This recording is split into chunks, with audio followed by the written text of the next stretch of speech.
Et demander à ce que le Seigneur te parle. Que cette parole que tu vas recevoir puisse trouver de la place dans ton cœur. Et qu'elle apporte quelque chose de nouveau dans ta vie. Que cette parole puisse te délivrer. Que cette parole puisse te bénir. Que cette parole puisse te donner la victoire. Amen. Le rémunérateur de ceux qui les cherchent. Seigneur, merci, nous venons à toi. La parole fait chair. La Bible nous dit, jamais, au commencement était la parole. La parole était avec Dieu, la parole était Dieu. Adonai, parle avec nous, Seigneur. Adonai, instruis-nous à travers ta parole. Laisse que cette parole puisse apporter une nouvelle vie dans leur vie. Laisse que cette parole apporte quelque chose de bon dans leur vie. Laisse que cette parole soit une bonne sémence qui va apporter 100 fruits, 1000 fruits, 500 fruits dans leur vie, mon Dieu. Laisse que cette parole soit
Proverbes chapitre 8. Nous allons lire le verset 13. La crainte de l'Éternel, c'est la haine du mal. L'arrogance et l'orgueil, la voix du mal et la bouche perverse, voilà ce que je hais.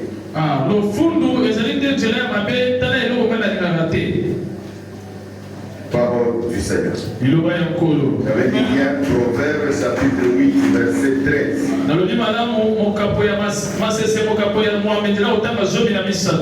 Est-ce qu'on peut acclamer pour l'entrée?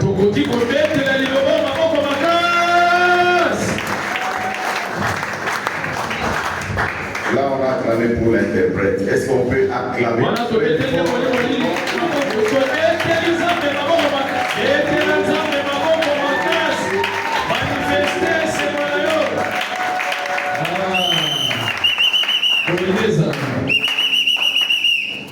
Amen.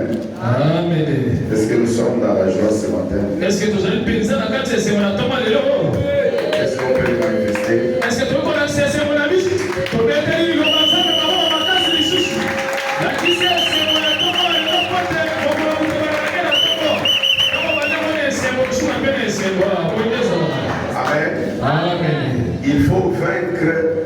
tristesse, les problèmes par la joie. Même si tu te réveilles, tu sens que tu es triste. Même si tu te réveilles, tu sens que tu as des problèmes. Il faut vaincre ça par la joie. Il faut commencer à chanter pour Dieu, chanter pour Dieu. Inviter la joie afin que la tristesse puisse partir.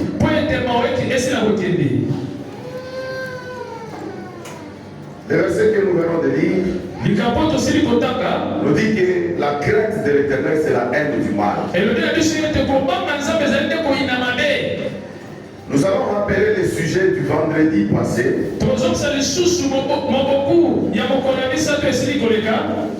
Les frères sources nous ont parlé ici de la croissance de l'Église. La croissance de l'Église. Il a donné 6 points. Déclenche la croissance d'une Église.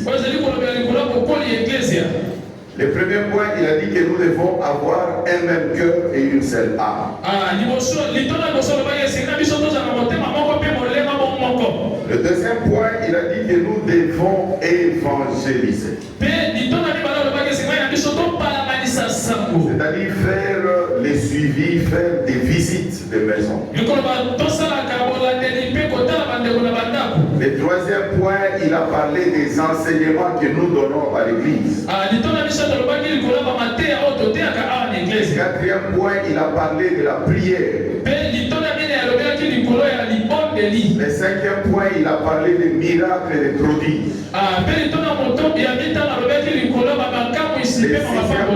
Le sixième point, il a parlé des biens matériels et financiers.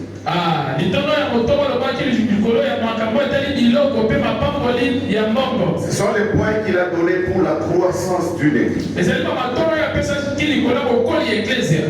Nous avons de notre part résumé les 6 points en un seul point.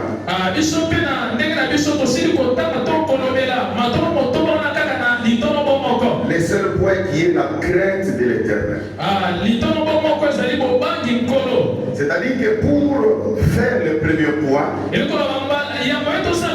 pour que nous puissions avoir un même cœur, il faut la crainte de l'Éternel. C'est-à-dire que nous avons voulu dire pour qu'il y ait croissance spirituelle et matérielle, il faut d'abord la crainte de l'Éternel. Parce que s'il y a la crainte de l'Éternel, on va arrêter des divisions au milieu de nous. On aura le même cœur. On va éviter de se chamailler, de se calomnier, de saillir. C'est la crainte de l'Éternel. Pour le deuxième point, il faut aussi la crainte de l'Éternel. Pour évangéliser, il faut la crainte de l'Éternel. Tu n'as pas la crainte de l'Éternel, tu ne peux pas évangéliser. La crainte de l'Éternel, c'est mettre sa parole en pratique. C'est obéir à sa parole. C'est la crainte de l'Éternel. Alors si tu obéis à la parole de Dieu, il te demande d'aller propager la bonne nouvelle. Si la crainte de Dieu est en toi, tu vas aller évangéliser. Voilà pourquoi nous avons dit que c'est la crainte de l'Éternel qui va accompagner tous ces points. Même les enseignements qu'on donne dans cette église. Si toi tu n'as pas la crainte de l'Éternel, tu vas ouvrir ta Bible à l'église et tu vas la fermer encore à l'église. Et tu viendras l'ouvrir encore seulement les jours où tu viendras à l'église. Et tu vas la fermer encore à la fin de ces cultes-là. C'est-à-dire que tu ne médites pas la maison. C'est-à-dire que tu ne mets pas la parole de Dieu en pratique. Ça aussi c'est la crainte de l'Éternel. C'est-à-dire qu'il faudra la crainte de l'Éternel pour que les enseignements que nous recevons recevons, que nous puissions obéir à la parole de Dieu afin de les mettre en pratique. Même la prière, c'est la crainte de l'Éternel. La crainte de l'Éternel, c'est dire obéir à la parole de Dieu. C'est Dieu qui nous demande de prier. Jésus lui-même était notre modèle. Il nous a montré comment il priait. C'est-à-dire la prière pour un chrétien, c'est un devoir. Si tu n'as pas la crainte de l'Éternel, il te sera difficile de prier. Même les miracles et les prodiges, c'est la crainte de l'Éternel. Alléluia. Amen. Parce que si vous lisez dans les versets 2, Actes des Apôtres, chapitre 2, verset 43, on nous dit que ces gens-là, quand ils se mettaient ensemble,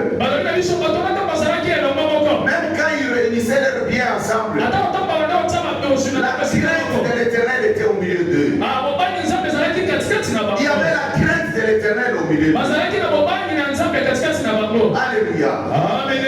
C'est comme ça que ceux-là qui n'avaient pas la crainte de l'Éternel, ensuite les cas d'Ananias et Saphira, ils étaient frappés parce qu'ils n'avaient pas la crainte de l'Éternel. Mais on dit ces gens avaient la crainte de l'Éternel. Il y avait des miracles et des prodiges qui se passaient.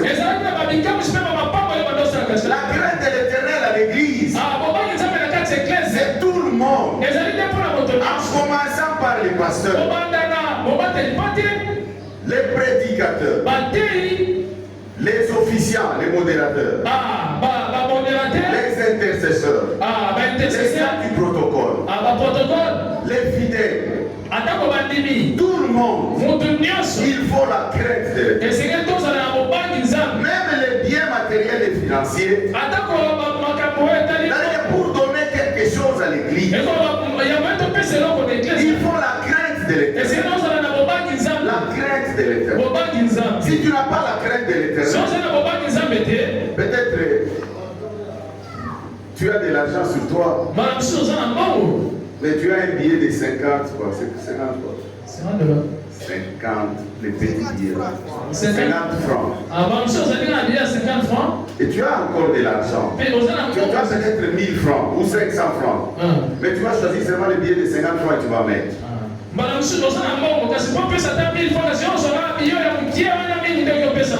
C'est-à-dire on n'a pas la crainte de l'Éternel.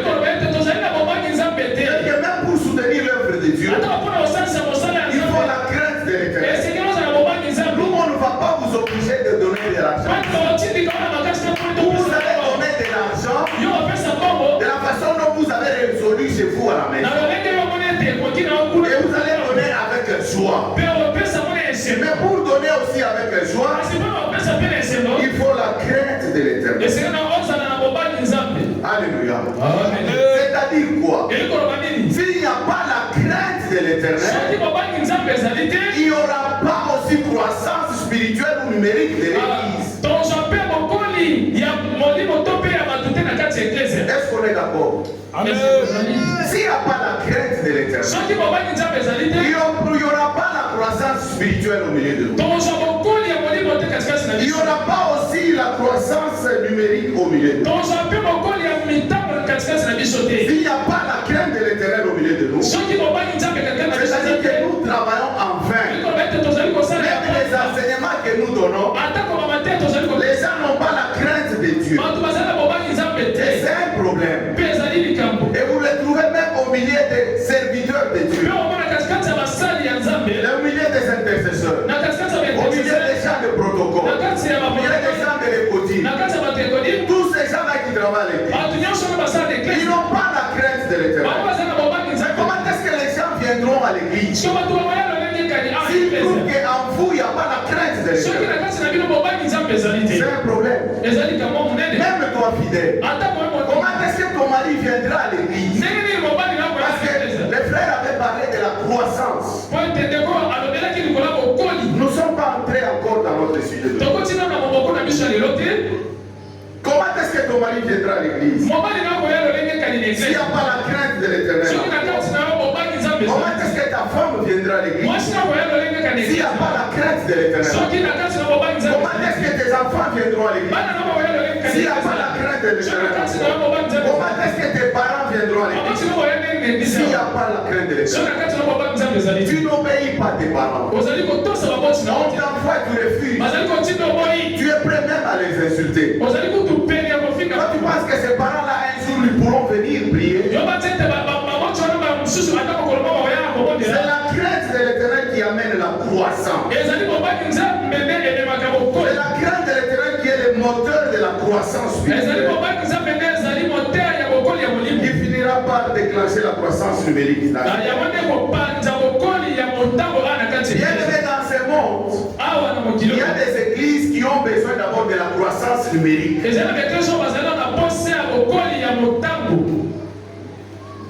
D'abord, ils ont besoin de la croissance numérique.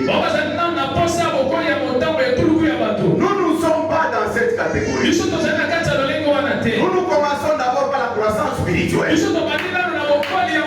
On n'a pas besoin de beaucoup de gens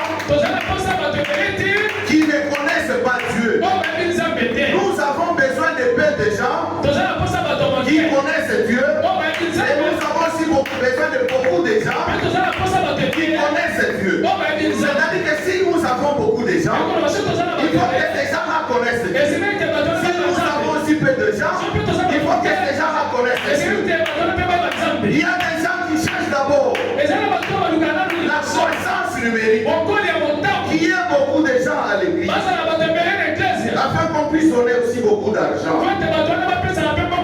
Nous ne sommes pas dans cette catégorie. Là, on va vous demander votre date de naissance. Là, on va vous regarder dans les mains pour prophétiser. Là, on va regarder le nom de votre père pour prophétiser.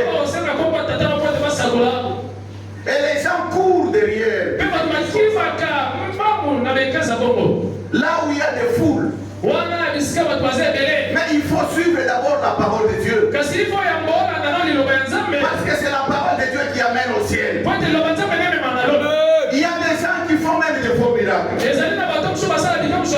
Ils font des faux miracles pour qu'il y ait beaucoup de gens à l'église.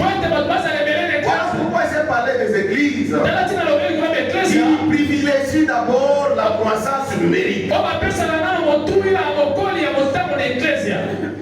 Il y a des gens qui sont allés même aller toucher à la magie. Qui sont allés dans l'occultisme. Ces gens sont allés dans ces choses pour la croissance numérique d'abord. Parce qu'ils ont leur intérêt. Ils savent que s'il y a beaucoup de gens, et que si ces gens auraient de l'argent, on en aura beaucoup. S'ils donnent des dîmes, on en aura beaucoup. Mais nous, ça nous intéresse pas. Vous avez suivi les témoignages de Sonny Kafuta. Le pasteur Sonny Kafuta. Il a donné un témoignage. Il a dit qu'on voulait même l'initier. Quand on lui a envoyé des gens, on lui a envoyé un homme de Dieu qui est allé parler avec lui. L'homme de Dieu a même confessé. On l'avait fait entrer dans l'occultisme. Et il ne savait pas sortir de là. Alors lui, il a prié pour cet homme. Mais malheureusement qu'il avait prié, cet homme était décédé. Il y a des gens qui entrent dans ces choses parce qu'on veut voir des miracles à l'église. Afin qu'il y ait beaucoup de gens. Nous n'avons pas besoin de ces choses. Le premier miracle, c'est d'abord la conversion. Quelqu'un qui a sorcelé les gens, il s'est converti. Il n'ensorcelle plus les gens. Mais c'est un miracle. Quelqu'un qui tuait les gens, il s'est converti. Il ne tue plus les gens. Mais c'est un miracle. Vous cherchez quel miracle? Quand tu dors, je parle de notre frère Jolie. Je parle tous les jours de ça. Il dit Bolala Kolamuka et habitudes. Mais c'est un grand miracle. Toi, tu as pris ça comme une habitude. Et c'est comme ça que tu miracles. Laisse-moi te dire que le miracle qui s'est manifesté dans ta vie ce matin, c'est parce que tu t'es réveillé. Tu n'es pas réveillé par ta force. Ce n'est pas parce que tu as beaucoup prié. Ce n'est pas parce que tu es un homme de Dieu. Mais tu t'es réveillé par miracle de Dieu. Par la grâce de Dieu. Parce qu'il y a ceux-là qui se sont endormis et ils ne se sont pas réveillés. Alléluia. Dommage que le frère Mounès n'est pas là. On a regardé dernièrement avec lui sur une vidéo où un pasteur était d'abord en chapeau. Il prêchait en chapeau, le chapeau là des musulmans là. Il avait son étoffe là, son écharpe là de talit. Et quand il fait ça, c'est toute l'église qui tombe. Et quand il fait ça, c'est toute l'église qui tombe. Et c'est ça, ce sont les miracles que les gens cherchent. Il faut que les gens tombent. Non, c'est pas ça. Quelqu'un peut tomber. Des fois, il ne supporte pas les Saint-Esprit. Quelqu'un peut tomber des fois par les mauvais esprits. Mais le diable utilise beaucoup cet aspect. Parce que les gens trouvent que c'est le miracle. Vous allez prier pour quelqu'un aujourd'hui. Vous chassez les mauvais esprits. Mais cette personne n'a pas la crainte de Dieu. La parole de Dieu nous dit que ces mauvais esprits-là, ils vont encore chercher d'autres mauvais esprits. Et ils vont rentrer encore dans ces corps. Et ça sera plus pire qu'avant. Bien-aimé,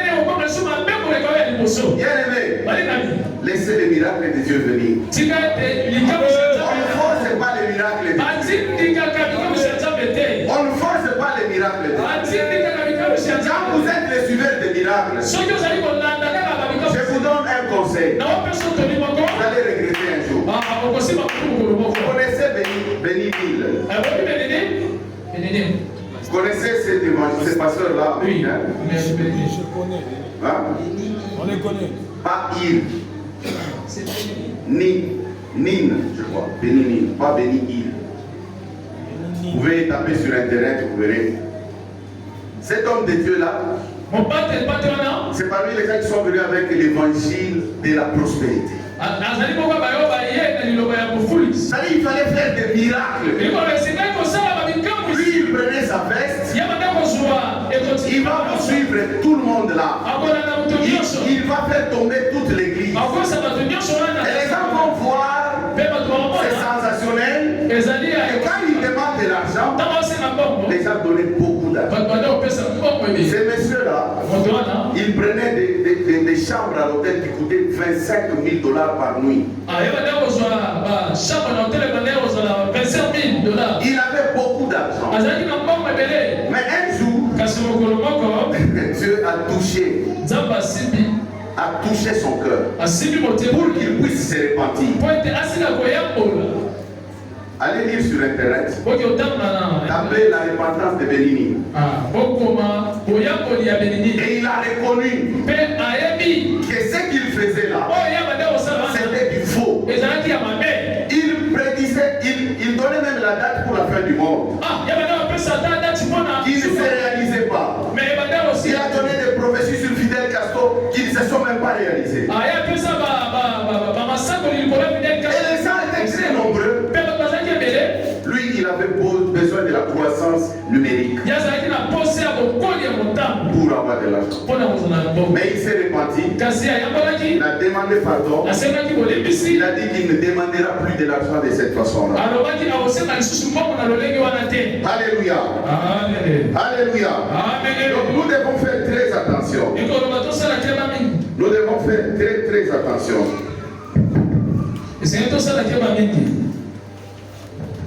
Tout ça, on voulait juste signaler qu'il nous faudra la croissance, il nous faudra la crainte de l'Éternel.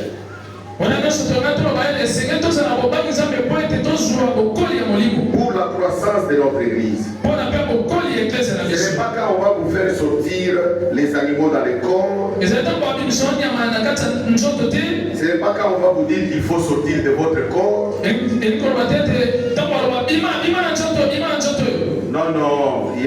des pasteurs sur la ville qui ont dit que tout chrétien normal doit sortir de son corps. Il sort en esprit et puis il revient.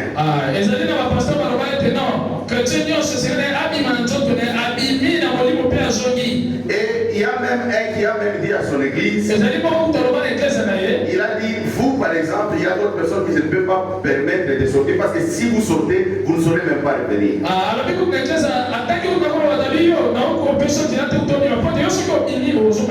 Mais vous voyez beaucoup de gens en train d'acclamer. Il faut faire très très attention. Les miracles de Dieu existent. Mais les miracles de Dieu viennent quand Dieu lui-même veut. On ne force jamais les miracles. Nous allons lire 2 Thessaloniciens chapitre 2 à partir du verset 7 jusqu'au verset 9. La parole de Dieu nous dit ceci. Car le mystère de l'iniquité agit déjà. Il faut seulement que celui qui les retient encore est disparu. Et alors paraîtra l'impie. Et le Seigneur Jésus détruira par le souffle de sa bouche. Et il anéantira par l'éclat de son avènement. L'apparition de cet impie se fera. Écoutez, par la puissance de Satan, avec toutes sortes de miracles, de signes et de prodiges mensongers. Voilà pourquoi il faudra faire très très attention. Amen. Amen. Nous allons parler maintenant de notre sujet ce matin. La crainte de Dieu recommandée pour la vie éternelle. Bien-aimé, Dieu est notre créateur.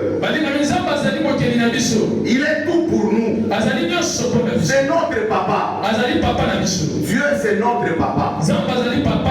Il fait du bien pour nous.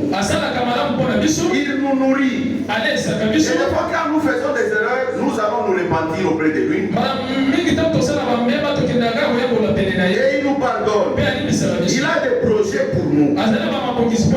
Mais nous oublions souvent qu'un père aussi a une autorité sur son enfant. Et que nous devons apprendre à craindre Dieu. Comme nous craignons nos parents, nous devons craindre Dieu. Parce que Dieu c'est notre Père. Et il est plus que notre Père. Bien-aimés, nous avons des désirs. Nous avons des attentes dans nos relations avec Dieu. Nous espérons que Dieu puisse faire quelque chose pour nous. Mais lorsque Dieu nous appelle pour son service, pour aller évangéliser, pour faire le suivi, nous ne sommes pas disposés. Nous ne sommes pas disposés à le faire. Nous sommes disposés seulement pour nos propres affaires. Là, nous ne respectons pas Dieu. Nous parlons de la crainte de l'Éternel. Bien-aimés, si nous respectons Dieu, nous devons aller évangéliser. Nous devons obéir à sa parole. La crainte de Dieu, c'est obéir à ses commandements. La crainte de Dieu nous pousse à faire son choix. À nous donner entièrement à lui. La crainte de Dieu nous pousse à rechercher la bonne attitude à avoir. Nous devons haïr le mal. La crainte de l'Éternel nous pousse à faire des choix dans notre vie et à changer notre attitude.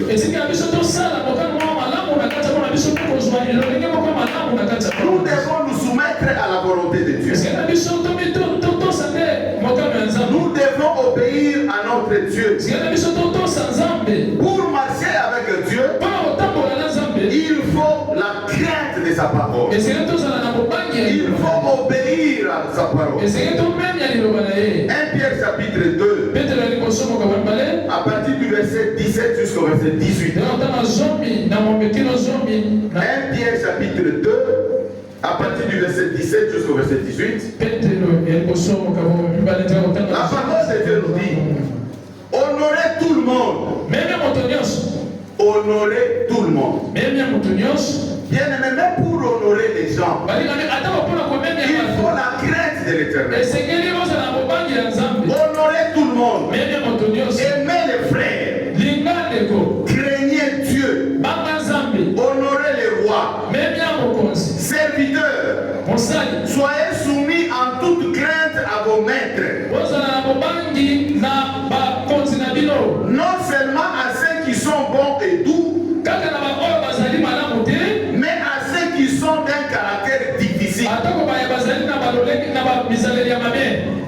Il faut la crainte de l'Éternel. Même pour aimer son frère, il faut la crainte de l'Éternel. C'est-à-dire qu'il faut l'obéissance à la parole de Dieu. Pour craindre, pour respecter son chef. Même au boulot, même à l'église, il faut la crainte de l'Éternel. S'il n'y a pas la crainte de l'Éternel, on ne peut pas faire toutes ces choses. Honorer tout le monde. Même pour honorer tout le monde, il faut la crainte de l'Éternel. Il faut la crainte de l'Éternel. Même dans les mariages. Même dans les mariages. Pour que l'homme puisse aimer sa femme. Pour que l'homme puisse aimer sa femme, il faut la crainte de l'Éternel. Il faut la crainte de l'Éternel. S'il n'y a pas la crainte de l'Éternel, l'homme ne va pas aimer sa femme. C'est comme ça qu'il va commencer à faire souffrir sa femme. Il va commencer à le prendre d'autres femmes. Il va refuser même de sortir avec sa femme. Parce qu'il n'y a pas la crainte. Même du côté de la femme, pour que la femme soit soumise à son mari, il faut la crainte de l'Éternel. C'est-à-dire l'obéissance à la parole. S'il n'y a pas la crainte de l'Éternel, la femme ne va pas respecter son mari. Elle ne sera jamais soumise à son mari. Parce qu'il n'y a pas la crainte de l'Éternel. Amen. Bien aimé, nous devons avoir la crainte de l'Éternel au milieu de nous. Même pour respecter tes parents, il faut la crainte de l'Éternel. S'il n'y a pas la crainte de l'Éternel, tu ne peux pas respecter tes parents. Alléluia. Amen. Même pour respecter ton grand frère, pour respecter ta grande soeur. Peut-être que tu es au milieu de nous. Mais Dieu est en train de te parler. Tu ne respectes pas tes frères, tes grands frères. Tu ne respectes pas tes grandes soeurs. Peut-être parce que tu as beaucoup étudié. Peut-être parce que tu as beaucoup d'argent. Dieu te parle, Seigneur. Tu dois avoir la crainte. Tu dois obéir à sa parole. Tu dois les respecter. Nous devons avoir la crainte de l'Éternel. C'est la crainte de l'Éternel qui nous amène même au ciel. C'est-à-dire que pour hériter le royaume des cieux, il faut la crainte de l'Éternel. Pour la croissance de notre église, il faut la crainte de l'Éternel. S'il n'y a pas la crainte de l'Éternel, c'est un problème. Même dans les quartiers, tu dois respecter les gens. Ici on nous dit honorer tout le monde. Tu dois respecter les gens. Même dans les quartiers. Tu oublies une chose. Dieu te demande d'évangéliser. Mais tu peux évangéliser par ton caractère, par ton attitude. Quelqu'un dans les quartiers, il regarde seulement comment tu vis. Il peut même envoyer ses enfants. Allez voir tel frère. Soyez comme lui. Parce qu'il se respecte. Il respecte ses parents, il étudie bien, voilà comment il est. Tu as évangélisé. Tu as évangélisé. C'est-à-dire que tu as répondu à la mission de Dieu. Mais toi dans les quartiers, même pour saluer les gens, tu ne peux pas les faire. Tu ne peux pas les faire. Mais c'est un problème. C'est un problème. Regarde-toi. Est-ce qu'il y a la crainte de Dieu à toi? Tout ce que tu fais, est-ce que tu les fais avec crainte? La crainte de l'Éternel. Nous devons aller évangéliser. La crainte de l'Éternel, nous prenons notre mot-clé ici. Nous parlons de l'évangélisation. Tu peux évangéliser avec la parole. Tu peux évangéliser avec ton comportement. Alléluia. Alléluia. Et à ce moment-là, mets-toi en tête que tu as répondu à la mission de notre Dieu. Tu as répondu à la mission de notre Dieu. On t'avait évangélisé. Tu viens à Dieu. C'est bien. Dieu a déjà fait des choses pour toi. Dieu a déjà fait beaucoup de choses. Il a déjà fait beaucoup de choses pour toi. Mais comme le caractère de l'homme est toujours accompagné de l'ingratitude, des fois nous sommes ingrats envers notre Dieu. Alléluia. Nous voulons seulement que Dieu fasse ce que nous voulons.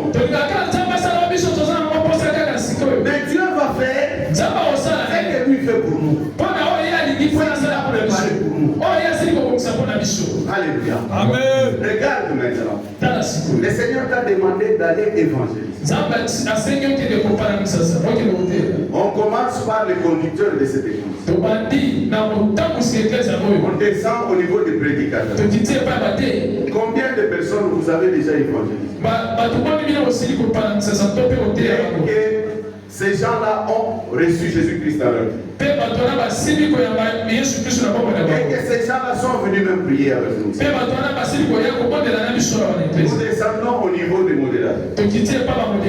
Au niveau des quoi? Des chants. Les chants me regardent. Bien taquiner les chants. Vous avez amené combien? Est-ce que les chantres, lui, son boulot, c'est seulement chanter? Est-ce que non? Alors je vais vous réveiller aujourd'hui. Votre travail, c'est pas seulement chanter. Vous pouvez chanter, c'est bien. C'est qui est encore plus mieux. Vous amenez les gens. Amen. Alléluia. Nous allons chez les intercesseurs. Nos frères du protocole. Et les codines.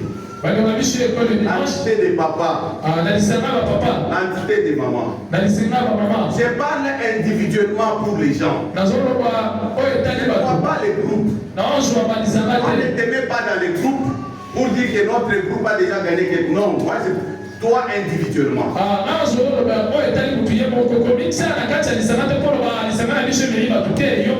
Tu as déjà amené qui à l'église? Non, regarde même derrière. Tu peux tourner, tu peux... Tu as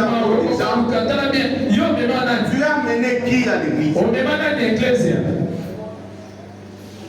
Tu as amené qui à l'église? Moi j'ai amené, papa. Non, je n'ai pas posé la question.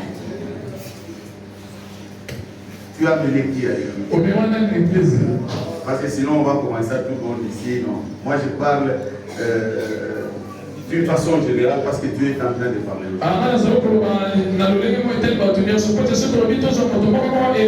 Si tu n'as pas encore amené quelqu'un, sache qu'il y a quelque chose que tu n'as pas fait. Dieu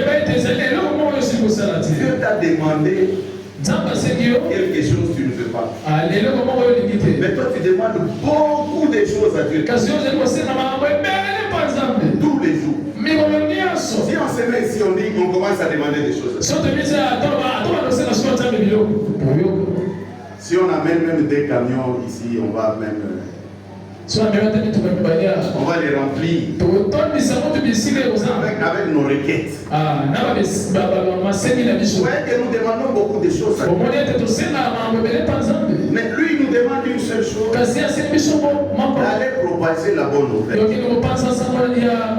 Mais nous ne voulons pas. Venir à l'église, c'est bien. Chanter,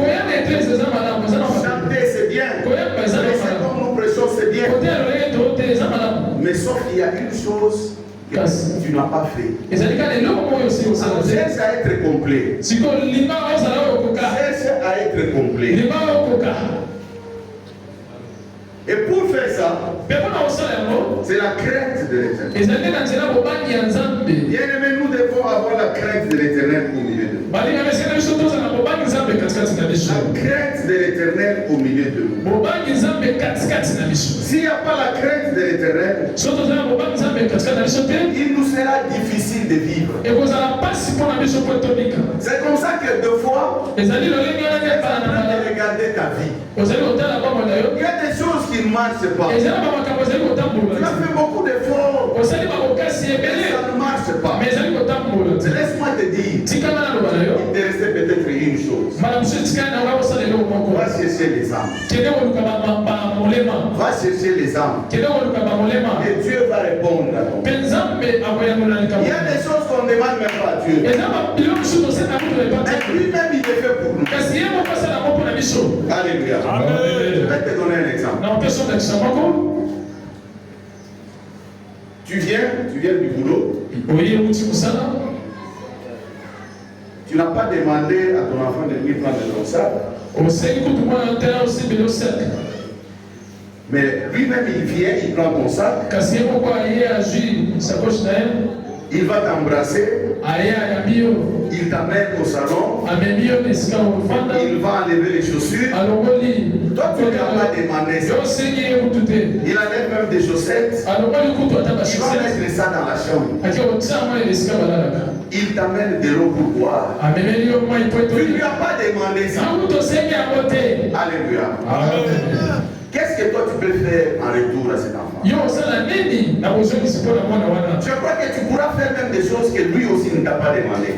Si tu te retrouves en ville, tu peux même acheter des habits. Tu peux acheter des histoires. Tu peux faire cadeau à cet enfant. C'est comme ça aussi avec Dieu. Il y a des choses qu'on ne demande même pas. Mais Dieu même les fait.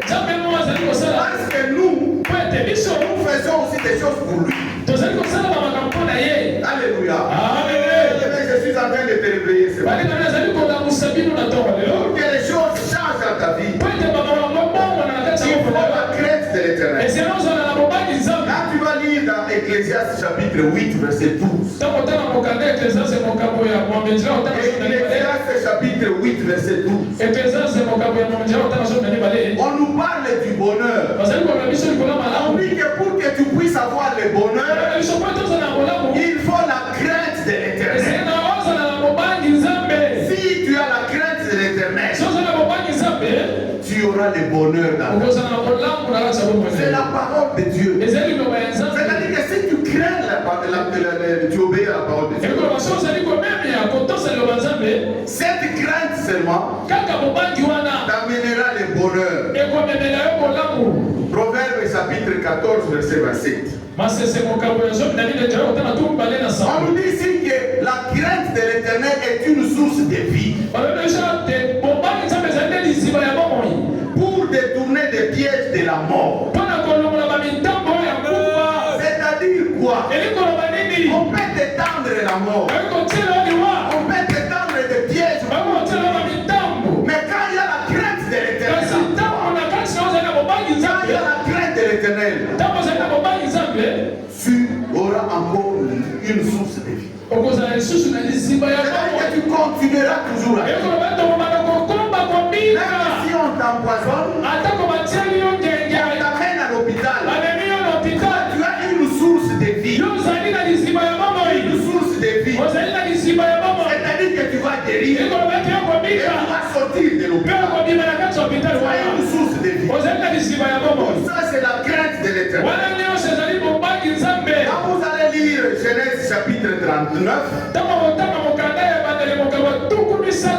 à partir du verset 7. Ici, on nous raconte l'histoire de Joseph. Joseph avait la crainte de l'Éternel.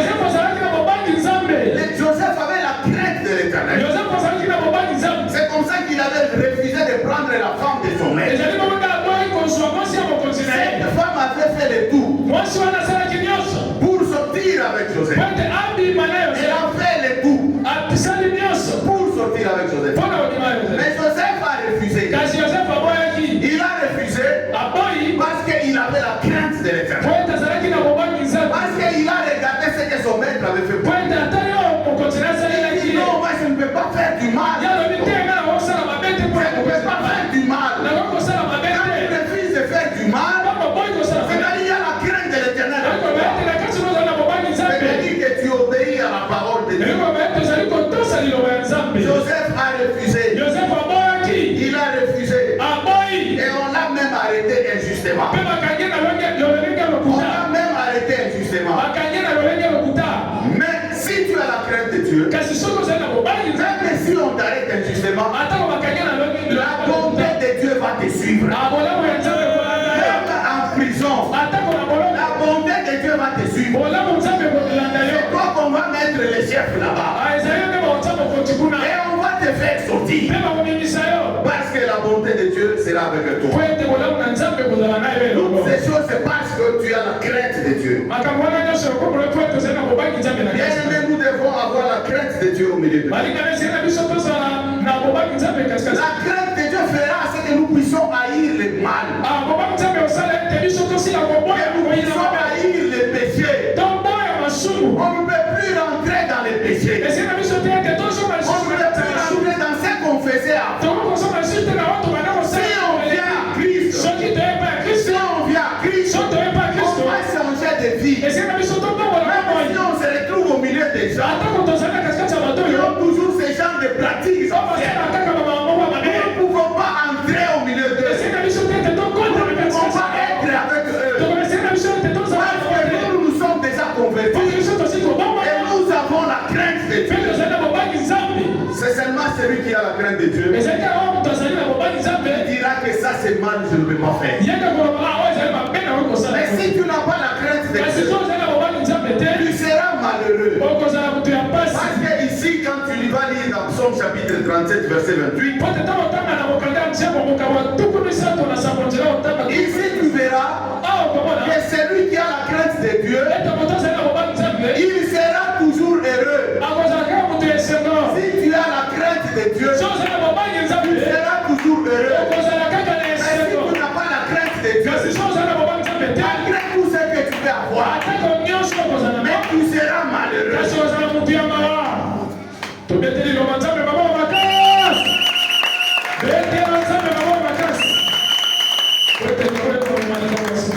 Même si tu lis dans Psaume chapitre 112, verset 1er, tu verras que celui qui a la crainte de Dieu,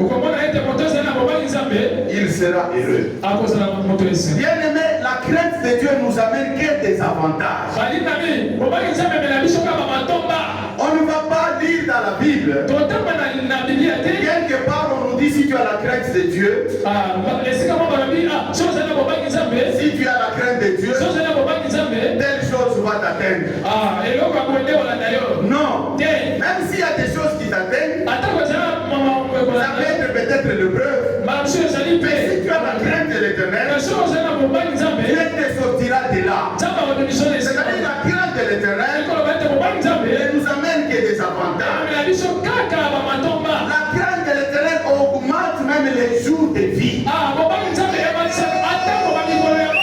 Elle augmente les jours de vie. Je vais maintenant te dire quelque chose qui va te choquer. Tel que tu es là, Dieu sait que tu étais né telle date, telle année. Et tu vas mourir à telle date, telle année. Si Jésus n'est pas encore revenu. Dieu connaît. Peut-être toi tu ne sais pas. Mais laisse-moi te dire que Dieu connaît. Alléluia. Mais il y a une chose. Si tu as la crainte de Dieu, Dieu peut augmenter même le nombre de jours. Il peut même augmenter le nombre de jours. C'est-à-dire, il regarde les choses qu'il a fait pour toi. Il se dit non, c'est pas fini. Je dois ajouter encore. C'est lui seul Dieu qui peut changer ça. Et il va augmenter le nombre. On voit par exemple Ézéchias. Dieu a envoyé le prophète pour dire à Ézéchias qu'il va mourir aussi. Et on a vu dans la Bible les choses que Dieu a dit. Et ça s'est réalisé directement. Il y a des gens qui sont morts. Les enfants d'Israël qui sont morts. Parce que Dieu a dit. Mais Dieu a dit à Ézéchias, tu vas parler avec ta famille. Parce que tu vas mourir. Tu vas mourir. Mais Ézéchias s'est tourné contre le mur. Il a pleuré. Il a commencé à l'appeler à Dieu. Les prophètes n'étaient même pas loin. Il lui a dit, va lui dire qu'il ne va pas mourir. Dieu lui a augmenté encore le nombre. 15 années de vie. 15 années de vie. C'est ça, non? Dieu est capable d'augmenter le nombre de vies. Peut-être que yo bana ranzambe ozabala mpe mona bana na yo ya bana na yo. Dieu peut augmenter encore le nombre de jours. La crainte de Dieu. Il peut augmenter encore le nombre de jours pour que tu continues encore à vivre. Même pour la santé. Proverbe chapitre 3, verset 7 au verset 8.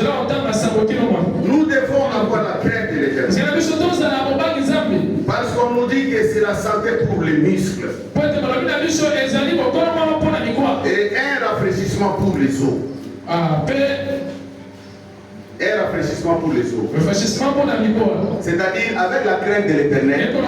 Avec la crainte de l'Éternel, même si tu es malade, Dieu va toujours te garder. Et tu seras guéri.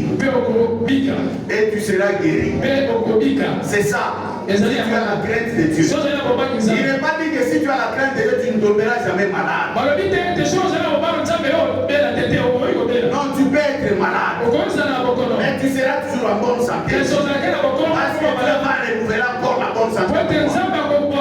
Il faut avoir la crainte de l'Éternel. Pour que Dieu te garde encore longtemps. Il faut avoir la crainte de l'Éternel. Même pour bien dormir. Proverbe chapitre 3 verset 24. Proverbe chapitre 3 verset 24. Pour avoir un sommeil doux, il faut avoir la crainte de l'Éternel. Des fois, toi, tu ne dors pas bien. Tu ne dors pas. Dieu est en train de te parler maintenant. Regarde ta vie. Est-ce qu'il y a la crainte de l'Éternel? Si ce n'est pas une maladie, des insomnies ou quoi, je ne sais pas, je regarde bien. Est-ce qu'il y a la crainte de l'Éternel en toi? Alléluia. Nous devons avoir la crainte de l'Éternel. Pour que Dieu fasse de bonnes choses pour nous. Pour que notre Église puisse croître. Spirituellement et numériquement. Pour que Dieu fasse de grandes choses pour nous. Nous devons avoir la crainte. Pour que nous soyons heureux. Nous devons avoir la crainte. Pour que notre vie puisse aller de l'avant. Nous devons avoir la crainte. Regarde maintenant. Il y a des choses qui dérangent ta vie. Qui dérangent ta famille. Parce qu'il n'y a pas la crainte. Commence à voir la crainte de l'Éternel. Commence à obéir à la parole de Dieu. À obéir à la parole de Dieu. Et tu verras ce que Dieu fera. Si Dieu ne fait pas des choses, peut-être parce que tu n'obéis pas. Où sont partis les gens qui se répandaient même en public comme ça? Ils il va se repentir. Moi, j'étais sorcier. Je faisais ça. Où sont partis ces gens? La crainte de l'Éternel. Avant, quelqu'un ne pouvait pas venir à l'église. Il est déjà ivre. Il a pris la bière et il vient à l'église. Mais aujourd'hui,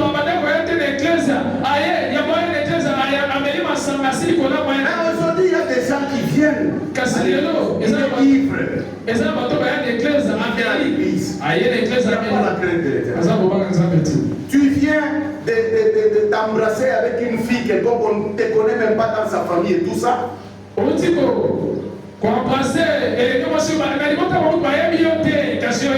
viens même de l'hôtel quelque part avec une femme. Et tu viens à l'église. Où est la crainte de l'Éternel? Un homme de Dieu. Un homme de Dieu. Il va prendre les femmes d'autrui comme ça. Et il monte à la scène, il va prêcher. Mais où est la crainte de Dieu? Est-ce que c'est Dieu qui a changé? Non, regardez bien. Nous sommes dans les temps de la fin. Les moments de la fin. Les gens auront la démangeaison. Les gens vont rejeter la parole de Dieu. Mais écoutez, Dieu peut même vous laisser comme ça et vous rester dans cette situation afin que vous soyez condamnés. Vous savez ça?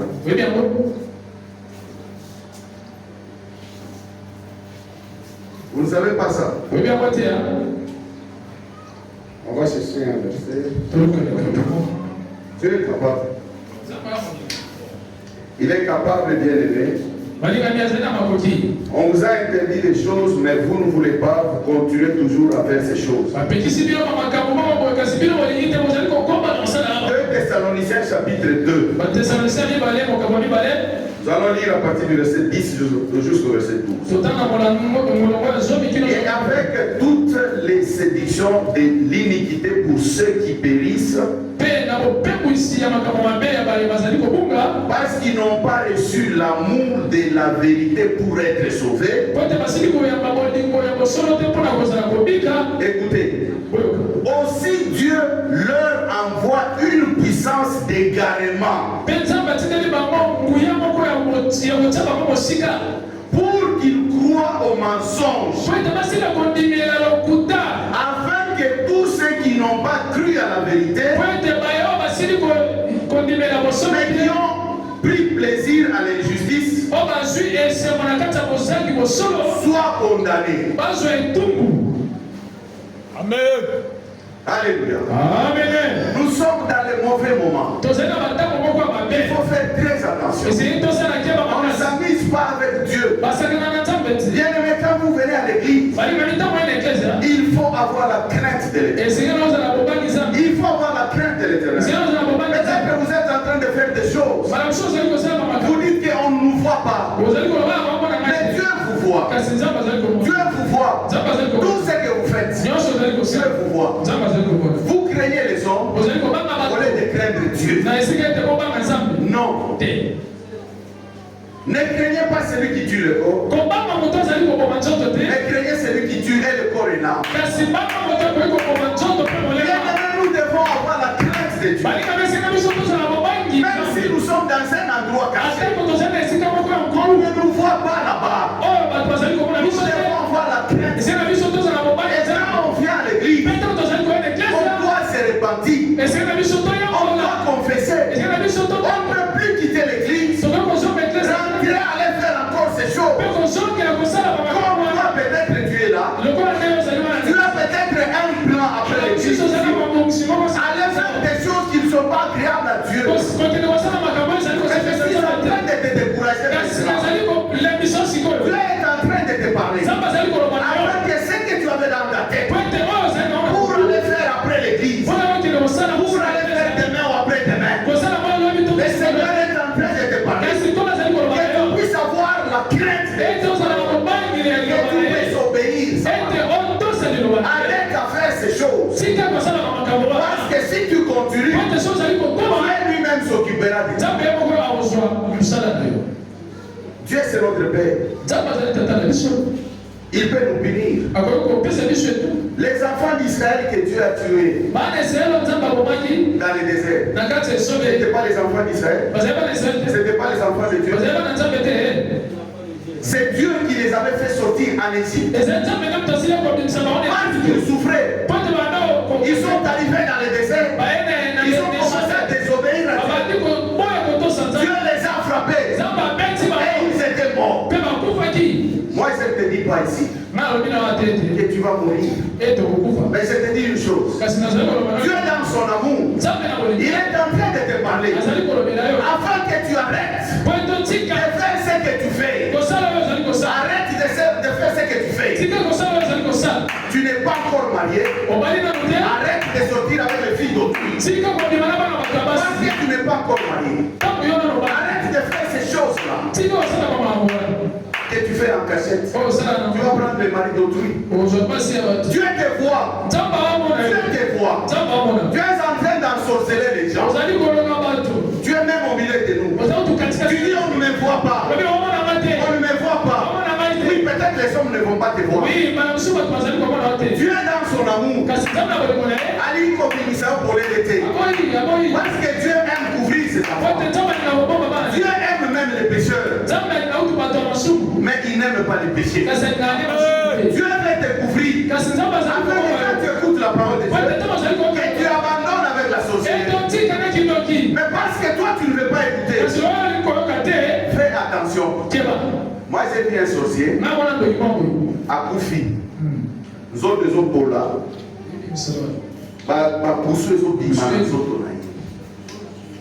Non mais avant même à Koufa. Avant même à Koufa. Zone de zone pour là. Ça m'a dit un sorcier. Dans le c'était trop tard, il est mort. Bien aimé, nous devons avoir la crainte de Dieu. Nous devons avoir la crainte de Dieu. Nous devons avoir la crainte de Dieu. Nous devons avoir la crainte de Dieu. Amen.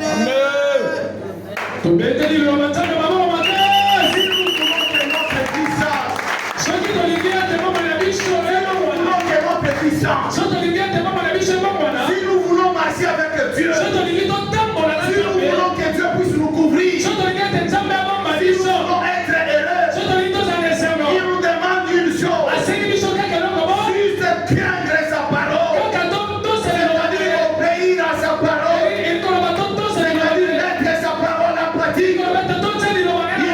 Qu'est-ce que nous allons dire encore? Quelle sorte de mots nous allons encore utiliser?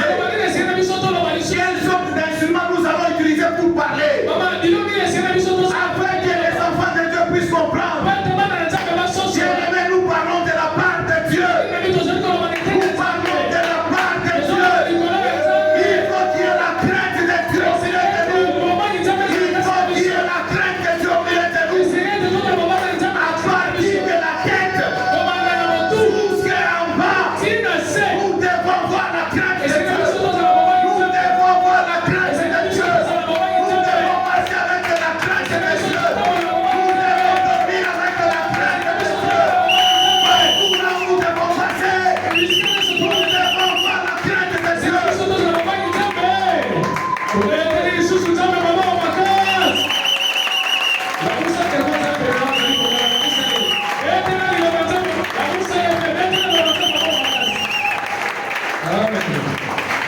C'est la vérité. Nous allons nous mettre debout Tukutelema et nous allons prier. pe tukubondela